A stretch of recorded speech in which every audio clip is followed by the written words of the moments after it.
When your Nepenthes finally flower after years and it's a male flower, it can be a little bit frustrating because first, you won't be able to do the seeds yourself, and second, you will have to collect this male pollen and send it to the owner of a female flower. So that's an extra step to get seeds, and especially since if you don't collect it properly and you don't store it properly, you won't produce any seeds out of it.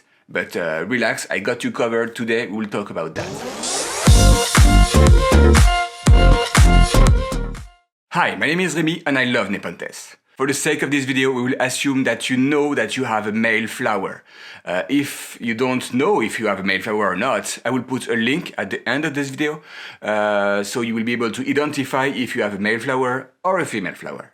So as you know, male Nepenthes plants will only produce male flower stalk. So that's the way it is. You need the two gender for making seeds. So today we'll talk about the male one. The male flower stalk will just grow as the regular female one, and each flower will open from the bottom to the top, but not in the same time. For me, between the moment I saw the first stalk and the first flower open, it was around a month. So that's slow. And even now I maybe cut and collected something like 10 flowers. I have at least 50 to go, and just at the very top of the flower stalk, it's clearly not ready to open. So that's going to be probably 2 months collecting this pollen. The problem is this pollen can really go wrong quite easily. If it's too humid, it will turn wrong and mold, and that's it. So what you want is actually to cut the flowers, collect the pollen, store it in the fridge, and wait for the next day to collect the second flower, etc. So you got the idea. You have to go between the fridge and the flower stalk often, every day, for maybe a month or two. So first thing, you will go buy a brand new brush, because you will brush the pollen and it will fall on this parchment paper or cooking paper.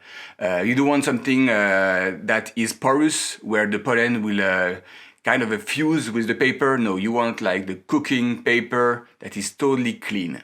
And why a new brush? Because the last thing you want is to collect pollen of a plant with the same brush as the next pollen, because you can crossbreed and that won't be good. Like, you need one brush per flower. So how to collect it? You will have to cut the flower that is ready and then brush it on the top of this paper. But how do you know if it's ready or not? Because if it's too early, you can brush, but no pollen will go out. But if it's too late, the pollen won't be that good. It's still possible to have seeds out of it, but you want it the freshest possible. And as soon as you collect it, fold back the paper, put that in a Ziploc bag, put that on the fridge. Done. And wait for the next day. And yes, as you cut the flower, you cannot be wrong. If you cut too early, the flower is wasted. It's not like you can put it back in water or on the stalk and wait for the next day. So you want to make sure you know when to cut the flower. I will show you pictures. So at the beginning, it's like small tubes and they are not open. But when they burst open, that's when you want to cut the flower and collect the pollen.